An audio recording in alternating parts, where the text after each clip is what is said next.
les acteurs de niche, ils ont matière à perdurer tels qu'ils sont aujourd'hui et personne ne vient les embêter parce qu'ils ont un périmètre qui est trop petit pour intéresser les gros, mais que les gros acteurs de la grande distribution poussent le web à marche forcée, mais ils sont en face d'un Amazon qui a une puissance de feu absolument colossale.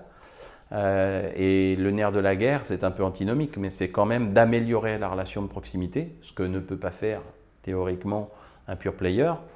C'est d'améliorer la relation de proximité. C'est pas forcément simple à faire pour les grands hypermarchés qui n'ont pas été conçus pour ça. C'est différent pour un proxy market ou pour les supérettes de ville qui sont en train de se développer fortement. Mais les grands supermarchés, eux, ils n'ont pas développé une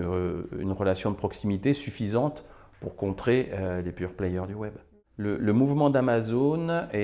enfin de Google, quand il s'associe avec Walmart, est surtout destiné à préempter la caractéristique d'outils très pratiques pour acheter tout et n'importe quoi de la borne domestique. Il faut se souvenir qu'il y a eu une grande bataille, je dirais il y a 10 ans à peu près, je ne suis pas très fort sur les dates, mais je pense que c'est à peu près il y a 10 ans, quand Microsoft a commencé à pousser très fort la Xbox. La vraie bataille des vendeurs de consoles de jeux, c'était de devenir le media center de la maison. Et à part le fait de devenir le media center de la maison, c'était aussi le fait de devenir le point focal, éventuellement même domotique de la maison. Et aujourd'hui, la bataille à laquelle on est en train d'assister ressemble fortement à ça, parce que si Amazon ou Google ou d'autres acteurs d'ailleurs arrivent à positionner une borne dans la maison